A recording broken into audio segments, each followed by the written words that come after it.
Hello students, biology.com में आप सबका स्वागत है। आज के इस वीडियो में हम पढ़ने वाले हैं उद्गम केंद्र या centre of origin. 12th agriculture का चैप्टर फर्स्ट चल रहा है, जिसका नेक्स्ट टॉपिक है सेंटर ऑफ ओरिजिन या उद्गम केंद्र। इससे पहले हमने 5 वीडियोस में इससे पहले के जितने भी टॉपिक थे वो क्लियर कर लिए हैं। प्लांट ब्रीडिंग होती क्या है, उसके बाद में हमने पढ़ा डोमेस्टिकेशन या ग्रामन क्या होता है, और उसके बाद में हमने जर्म प्लाज्म को 2 वीडियोस में कवर किया। बहुत महत्वपूर्ण था, जर्म प्लाज्म क्या होता है और उसका जो उसकी सेविंग को, उसको बचाने का संरक्षण कैसे किया जाता है वो हमने पढ़ा। और पिछले वीडियो में हमने पढ़ा था पादप पुनर्स्थापन या प्लांट इंट्रोडक्शन। आज के इस वीडियो में हम पढ़ने वाले हैं सेंटर ऑफ ओरिजिन या उद्गम केंद्र। देखो, इसका जो शाब्दिक अर्थ है सेंटर ऑफ ओरिजिन, ओरिजिन यानी होता है उसकी उत्पत्ति, वो कहाँ उत्पन्न हुआ है। तो कोई फसल किस क्षेत्र में उत्पन्न हुई है, वह उसकी उत्पत्ति कहाँ हुई है, उसका जन्म स्थान क्या है, वो ही उसका उद्गम केंद्र कहलाता है। जैसे कोई व्यक्ति जिस जगह उत्पन्न हुआ है, जहाँ उसका जन्म हुआ है, वो उसका उत्पत्ति केंद्र होगा। इसके बाद वो काम के लिए या किसी भी विषय में वो दूसरी जगह जा सकता है, लेकिन फिर भी उसकी ओरिजिन क्या मानी जाएगी, उसका गांव जहाँ वो जन्म उसका हुआ है। वैसे ही फसलों का भी कोई न कोई एक निश्चित जगह होगी जहाँ से वो अपनी जंगली प्रजाति से उत्पन्न हुई है, निर्मित हुई है, और उसके बाद धीरे धीरे विश्व के अलग अलग क्षेत्रों में वो फैल गई है प्लांट इंट्रोडक्शन द्वारा। लेकिन फिर भी प्लांट इंट्रोडक्शन से पहले उसकी जो जंगली प्रजातियां थी वो कहाँ थी, उसका जो मूल केंद्र कौन सा है जहाँ वो उत्पन्न हुई होगी, उसकी हम कल्पना कर सकते हैं। क्योंकि हम टाइम में पीछे जाकर ये तो देखने वाले हैं नहीं कि इस फसल का ये उद्गम केंद्र है और उसके बाद में अलग अलग जगह ये फैली है। तो हम एक अंदाज़ा लगा सकते हैं, अनुमान लगा सकते हैं कि वो फसल की उत्पत्ति कौन से स्थान से हुई होगी। और अंदाज़ा लगाने के लिए, अनुमान लगाने के लिए 2 महत्वपूर्ण चीज़ देखी जाती है। एक तो देखा जाता है उसके जंगली प्रजाति सबसे ज़्यादा कहाँ है, पहला देखना है उसकी जंगली प्रजातियाँ की संख्या सबसे ज़्यादा कहाँ है, और दूसरी चीज़ उसमें देखा जाती है उसकी विविधता। दूसरी जो कंसेप्ट देखा जाता है वो है विविधता, उसकी विविधता कहाँ है। ठीक है, तो उद्गम केंद्र यानी कि कोई फसल उत्पन्न कहाँ हुई है, ये हम अपने पास्ट में जाकर देख नहीं सकते, लेकिन हम 2 मेन कंसेप्ट है जिनके द्वारा उद्गम केंद्र निर्धारित कर सकते हैं। वो है उसकी जंगली प्रजातियाँ, वाइल्ड क्रॉप से सबसे ज़्यादा कहाँ है और कहाँ ज़्यादा है, और दूसरी चीज़ उसकी विविधता कितनी ज़्यादा है उस क्षेत्र में। उस क्षेत्र को उसका हम सेंटर ऑफ ओरिजिन कहेंगे या उद्गम केंद्र कहेंगे। इसके लिए सबसे जो बेस्ट सूटेबल परिभाषा जो है वो वेविलोव नाम के वैज्ञानिक ने दिया। वेविलोव नाम के वैज्ञानिक, जो कि एक रूसी एक आनुवांशिक विज्ञ थे, जिन्होंने इस सेंटर ऑफ ओरिजिन पर बहुत महत्वपूर्ण कार्य किए थे। वेविलोव के अनुसार फसलों की उत्पत्ति उनके जंगली प्रजातियों से संसार के किसी निश्चित क्षेत्र में हुआ है और उस क्षेत्र को ही उसका उद्गम केंद्र कहते हैं। कोई भी फसल अपने जो जंगली प्रजाति है, उसकी जो वाइल्ड क्रॉप्स है उससे उत्पन्न हुआ है, लेकिन वाइल्ड क्रॉप कहाँ है वो उसका क्या होगा, उसका उद्गम केंद्र होगा। संसार के एक निश्चित क्षेत्र में होगा और उस क्षेत्र को ही हम उद्गम केंद्र कहते हैं, सेंटर ऑफ ओरिजिन कहते हैं। चलिए अब बात करते हैं उद्गम केंद्र के प्रकार। ठीक है, परिभाषा आपको समझ में आ गई होगी, याद कर लेना अच्छी तरीके से। अब बात करते हैं उद्गम केंद्र के प्रकार। ये जो सेंटर ऑफ ओरिजिन है वो होते हैं 2 प्रकार के। एक होता है प्राथमिक उद्गम केंद्र और एक होता है द्वितीयक उद्गम केंद्र। एक होता है प्राइमरी सेंटर ऑफ ओरिजिन और सेकेंडरी सेंटर ऑफ ओरिजिन। चलिए अब समझते हैं, पहले बात करते हैं प्राथमिक उद्गम केंद्र क्या होता है। इन 2 कंसेप्ट को दिमाग में रखते हुए ये परिभाषा भी आपको देखो अभी क्लियर होने वाली है। देखो, प्राथमिक उद्गम केंद्र क्या होता है, जिस क्षेत्र में किसी फसल की उत्पत्ति जंगली प्रजातियों से होने का विश्वास किया जाता है, उसको उसका प्राथमिक उद्गम केंद्र कहा जाता है। यही बात आपको दिमाग में रखनी है बस, क्या कि वो क्षेत्र जहाँ उसकी विविधता तो है ही है, उसके जंगली प्रजातियां भी बहुतायत मात्रा में मौजूद है, बहुत है उसकी जंगली प्रजातियां यही मौजूद है, और उससे हम मानते हैं कि शायद इस फसल की उत्पत्ति इस क्षेत्र से हुई होगी, क्योंकि जंगली प्रजातियां भी यहाँ ज़्यादा है और विविधता भी ज़्यादा है। तो ऐसे केंद्र को हम प्राथमिक उद्गम केंद्र कहते हैं। वो क्षेत्र जहाँ किसी फसल के जंगली प्रजाति बहुत संख्या में मौजूद है और उसकी विविधता भी ज़्यादा है। ठीक है। और चूंकि विविधता ज़्यादा है, उसके जंगली प्रजातियां भी ज़्यादा है, तो हम ये मानेंगे शायद ये फसल इसी जंगली प्रजाति से इसी जगह उत्पन्न हुई है। तो वो चूंकि वो जगह निश्चित हो गई, तो उस जगह को ही उस फसल का प्राथमिक उद्गम केंद्र कहेंगे। क्यों? क्योंकि वहाँ उसकी जंगली प्रजातियाँ बहुत ज़्यादा है।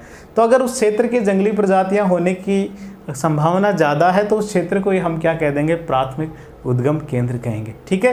किसी क्षेत्र में किसी फसल की उत्पत्ति जंगली प्रजातियों से होने का विश्वास किया जाता है कि यहाँ जंगली प्रजातियाँ ज़्यादा है तो शायद यहीं से उसकी उत्पत्ति हुई होगी। उस क्षेत्र को ही उस फसल का प्राथमिक उद्गम केंद्र कहते हैं। यहाँ तक बात समझ में आ गई। चलिए अब बात करते हैं द्वितीयक उद्गम केंद्र की। यहाँ थोड़ी सी बात अलग हो गई है। मान लीजिए आप कुछ ऐसे समझिए, अभी जो मैं बात कर रहा हूँ प्राथमिक उद्गम केंद्र की, मैं इसको 1 डिग्री कर देता हूँ, प्राइमरी। ठीक है। यहाँ वाइल्ड क्रॉप्स जो है वो बहुत है और उसकी डाइवर्सिटी भी बहुत है, इसलिए हमने इस क्षेत्र को प्राथमिक उद्गम केंद्र कहा। लेकिन मान लीजिए कुछ ऐसे क्षेत्र जहाँ मान लीजिए हम यहाँ बात कर रहे हैं किसी एक्स फसल की, ये एक्स फसल की डाइवर्सिटी इससे कहीं ज़्यादा यहाँ है। इसी एक्स फसल की डाइवर्सिटी या विविधता कोई दूसरे क्षेत्र में कहीं ज़्यादा है, लेकिन इसकी वाइल्ड क्रॉप्स, इसकी जो जंगली प्रजातियां है वो यहाँ बहुत कम है या न के बराबर है। ठीक है। तो वास्तव में ऐसा जो हुआ, यहाँ विविधता इसकी ज़्यादा क्यों हुई? शायद वो प्लांट इंट्रोडक्शन से हो गई होगी, किसी भी कारण से हुई, यहाँ से किसी भी रूप में ये यहाँ पहुँच गए हैं, यहाँ विविधता ज़्यादा है। ठीक है। अब हमें ये तो पता नहीं कि इसकी वाइल्ड क्रॉप्स है कहाँ, तो ऐसे में इस केंद्र को जहाँ सिर्फ विविधता ज़्यादा है, हमें ये नहीं पता इसके जंगली प्रजातियाँ जो है वो यहाँ है या नहीं। यहाँ तो पहली बात तो है नहीं, बहुत कम है, और है तो वो कहाँ है, कौन से क्षेत्र में है, ये पता नहीं है।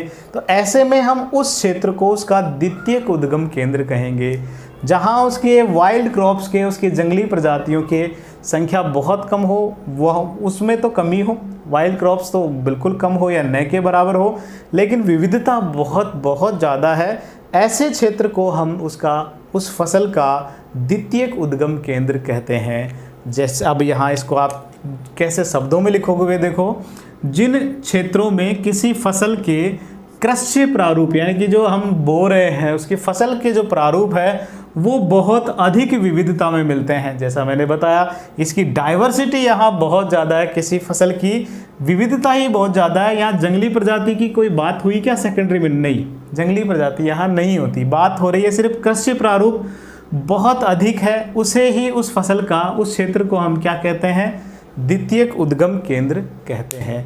यहाँ उसके जंगली प्रारूप न के बराबर है तो क्या उसके जो कृषि प्रारूप है उसमें बहुत बहुत अधिक विविधता है।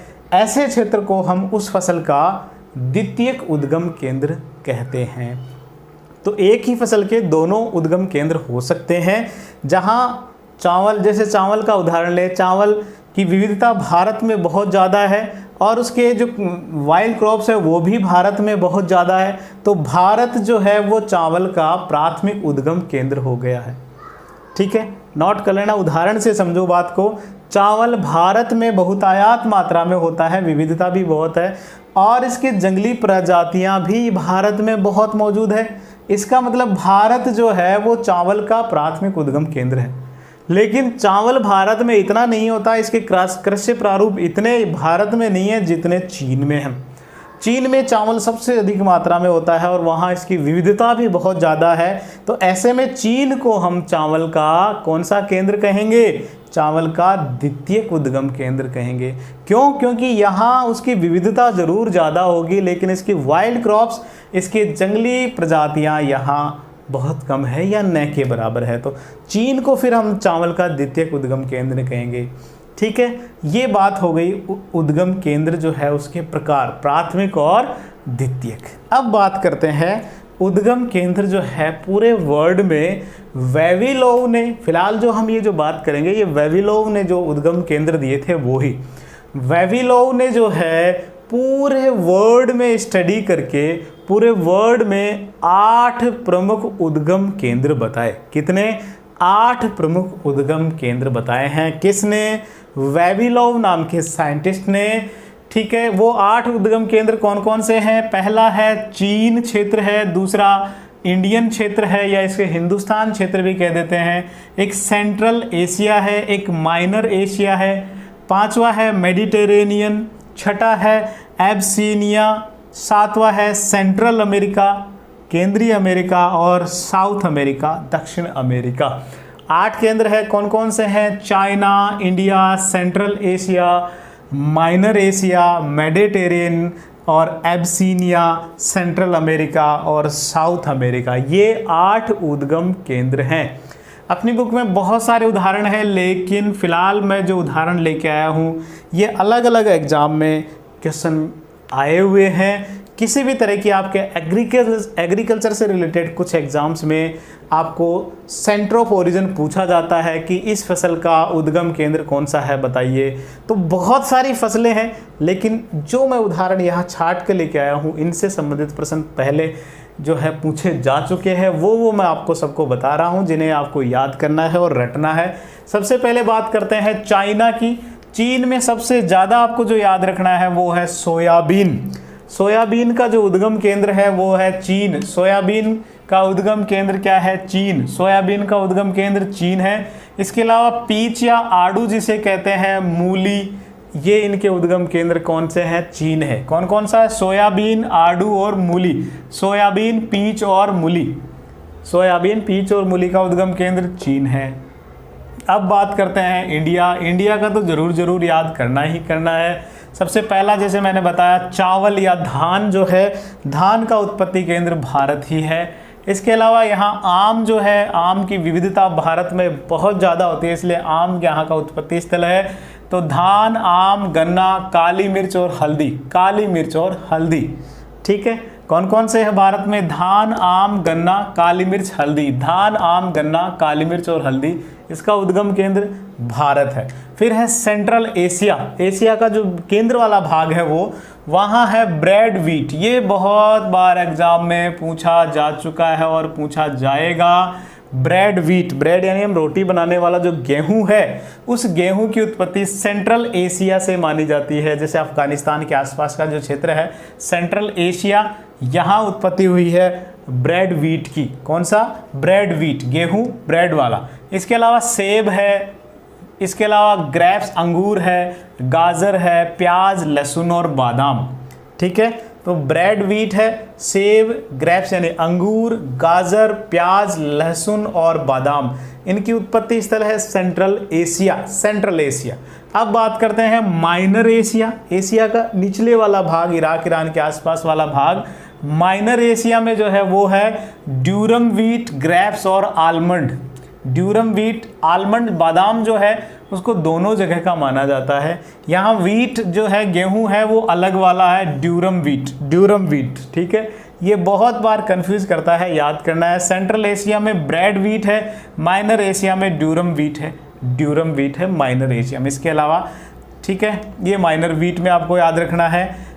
फिर बात करते हैं मेडिटेरेनियन क्षेत्र। मेडिटेरेनियन क्षेत्र जो है उसमें सबसे महत्वपूर्ण एग्जाम कैबेज, पत्ता गोभी जरूर याद रखना है, बहुत बार एग्जाम में आ चुका है। मेडिटेरेनियन क्षेत्र में है कैबेज, पत्ता गोभी। मेडिटेरेनियन क्षेत्र, कैबेज, पत्ता गोभी। इसके अलावा यहाँ मटर है और ड्यूरम व्हीट, इसमें भी आपको याद रखना है। फिर है एबिसीनिया। एबिसीनिया में सबसे ज़्यादा महत्वपूर्ण है बार्ले या जौ। बार्ले या जौ जो है वो एबिसीनिया में है। एबिसीनिया में बार्ले या जौ। इसके अलावा बाजरा और कॉफ़ी भी याद रखना है। एबिसीनिया में बाजरा, बार्ले और कॉफ़ी। बाजरा, बार्ले और कॉफ़ी एबिसीनिया में। नेक्स्ट है सेंट्रल अमेरिका। सेंट्रल अमेरिका, मध्य अमेरिका जो है, मध्य अमेरिका में है सबसे महत्वपूर्ण कपास और मक्का। आपको दो जरूर याद रखने हैं, पूछे जा चुके हैं एग्जाम में। सेंट्रल अमेरिका में है कपास, मक्का, कपास, मक्का। इसके अलावा राजमा और शकरकंद। एक शकरकंद और याद रखना है आपको, स्वीट पोटैटो जो है वो भी सेंट्रल अमेरिका इसका उत्पत्ति स्थल है। सेंट्रल अमेरिका, कपास, मक्का, शकरकंद और राजमा। और लास्ट में है साउथ अमेरिका। दक्षिण अमेरिका वाले क्षेत्र में है आलू, टमाटर, मूंगफली, तंबाकू, रबर और अमरूद। ज़्यादातर जो एग्ज़ाम में आता है आलू, टमाटर ज़रूर आता है और एक तंबाकू भी महत्वपूर्ण है। ठीक है। तो दक्षिण अमेरिका वाले क्षेत्र में कौन कौन सी फसलों की उत्पत्ति हुई है? आलू, टमाटर, मूंगफली, तंबाकू, रबर, अमरूद। ज़्यादा याद रखना आपको, आलू, टमाटर, तंबाकू, आलू, टमाटर, तंबाकू दक्षिण अमेरिका में। अब साथ ही हम दो छोटे टॉपिक और हैं वो और डिस्कस कर लेते हैं। एक है पुनरुत्पादन या रीजनरेशन। पुनरुत्पादन या रीजनरेशन, नाम में ही देखो रीजनरेट करना, दोबारा बनाना है। पुनरुत्पादन से भी वही बात हो रही है, पुनः उत्पादन, दोबारा उत्पादन करना। देखो हमने जर्म प्लाज्म में पढ़ा था जनन द्रव्य में कि कुछ ऐसी फसलें जिनके वाइल्ड क्रॉप्स को या उनकी मूल प्रजातियों को हम क्या कर रहे हैं, सेव कर रहे हैं, संरक्षित कर रहे हैं किसी भी तरीके से, चाहे वो बाह्य स्थानीय तरीके से कर रहे हो या स्व स्थानीय तरीके से कर रहे हो। विशेषकर जब हम जो बाह्य स्थानीय प्रकार के कर रहे हैं, कहीं बैंक्स में जो है जैसे सीड बैंक है वहाँ आप सुरक्षित कर रहे हो, तो ऐसे में उन बीजों को एक निश्चित समय के बाद दोबारा बोकर उनसे वापस बीज प्राप्त करने होते हैं। ठीक है, इसी को वापस बीज प्राप्त करने को ही हम कहते हैं पुनरुत्पादन। जो जनन द्रव्य संरक्षित कर रहे हैं उस जनन द्रव्य को पुनः उगा रहे हैं। क्यों ऐसा कार्य कर रहे हैं? क्योंकि कुछ वर्षों में ये दोहराना बहुत ज़रूरी है। क्योंकि जीवन अवधि जो होती है उन बीजों की उस जनन द्रव्य की जो जीवन अवधि होती है वो निश्चित होती है, और ये जो जीवन अवधि है वो और उसकी जो अंकुरण क्षमता है वो धीरे धीरे भंडारण के साथ कम होती जाती है। इसलिए मैंने एक फॉर्मूला सा बना दिया, अंकुरण क्षमता जो है वो समानुपाती है 1/, भंडारण अवधि, अपोजिट है इसका मतलब। भंडारण अवधि जो है धीरे धीरे कम होती जाएगी, बढ़ाओगे अगर आप ज़्यादा लंबे समय तक भंडारण रखोगे इन बीजों का, जनन द्रव्य का, तो उसकी अंकुरण क्षमता कम होती जाएगी। इसे बढ़ाओगे तो ये कम होती जाएगी। भंडारण अवधि यानी कि आपने 5 साल तक सुरक्षित रखा तो उसकी अंकुरण क्षमता थोड़ी रहेगी, 10 साल तक रखा तो और कम हो जाएगी, 20 साल रखा तो और कम हो जाएगी। तो ऐसे में क्या किया जाता है, एक निश्चित समय के बाद में उन बीजों को वापस बोया जाता है, बोकर वापस उनसे नए बीज प्राप्त करते हैं और उन्हें फिर से भंडारित किया जाता है, और इसे फिर से भंडारित करना ही पुनरुत्पादन कहलाता है। उन्हें बोना, बोकर वापस उनसे बीज प्राप्त करना और फिर सुरक्षित रखना, ये पुनरुत्पादन कहलाता है। आसान है। क्यों कर रहे हैं ऐसा? क्योंकि उनकी जीवन अवधि सीमित है, अंकुरण क्षमता भंडारण के साथ कम होती जाती है, इसलिए ऐसा कर रहे हैं। ये हो गई पुनरुत्पादन की बात। एक छोटा सा टॉपिक और दिया हुआ है, आनुवांशिक अपर्दन।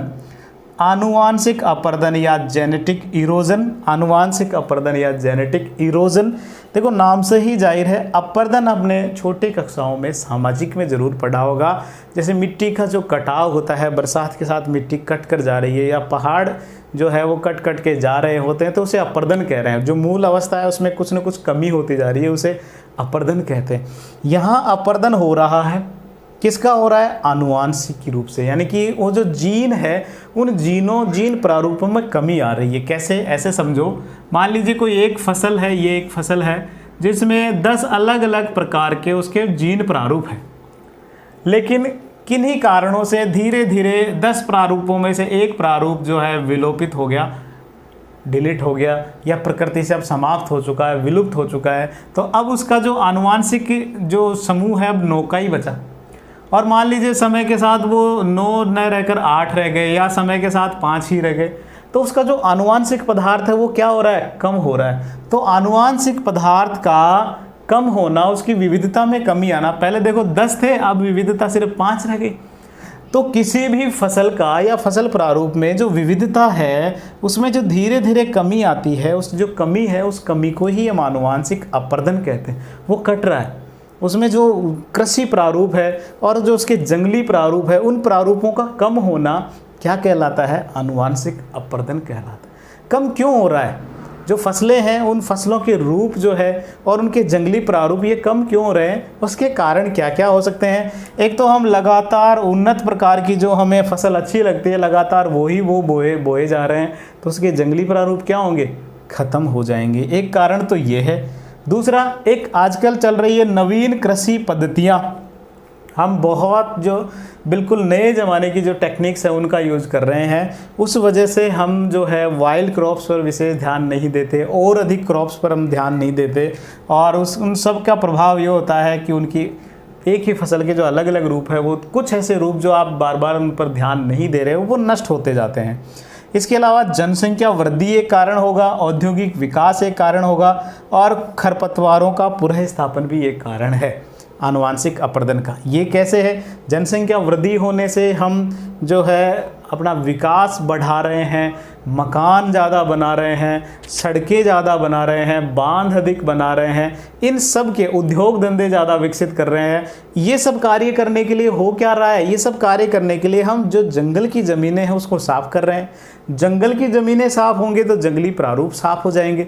उन फसलों के जंगली प्रारूप खत्म हो गए तो आनुवांशिक अपर्दन स्वतः ही हो गया है।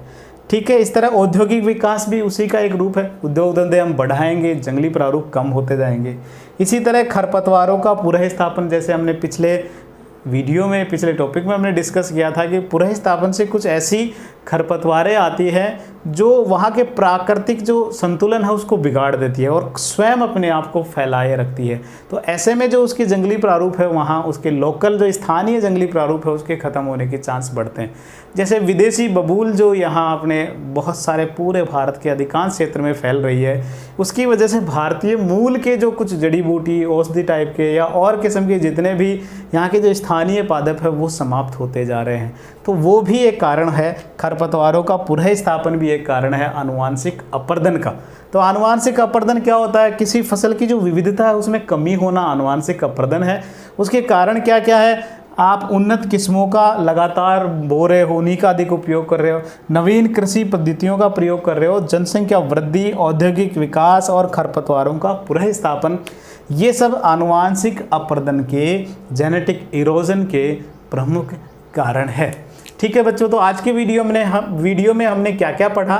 हमने पढ़ा उद्गम केंद्र होता क्या है, वेविलोव के अनुसार इसकी परिभाषा। उसके बाद हमने पढ़ा उद्गम केंद्र होता है दो प्रकार का, प्राथमिक उद्गम केंद्र और द्वितीयक उद्गम केंद्र। उसके बाद हमने पढ़ा पुनरुत्पादन, रीजनरेशन क्या होता है, एक आनुवांशिक अपर्दन क्या होता है, और साथ ही हमने उद्गम केंद्र वेविलोव के हिसाब से पूरे वर्ल्ड में 8 अलग अलग प्रकार के इन्होंने बताए थे। उन 8 को हमने, 8 के नाम और उन उद्गम केंद्रों से संबंधित कुछ फसलों के नाम हमने पढ़े हैं। ये सब आपको कॉपी में नोट कर लेना है और इन्हें अच्छी तरीके से याद कर लेना। निश्चित तौर पर ये आपके 12th क्लास की एग्ज़ाम में और साथ ही साथ एग्रीकल्चर से रिलेटेड अगर आप बाद में भी कोई एग्ज़ाम देते हो, जेट, ICAR या और भी एग्रीकल्चर से रिलेटेड एग्ज़ाम में, निश्चित तौर पर इन सेंटर से एक क्वेश्चन ज़रूर आता है। ठीक है बच्चों, तो आज के लिए इतना ही। जुड़े रहें biology.com के साथ, अपने ज्ञान में वृद्धि करते रहें। धन्यवाद।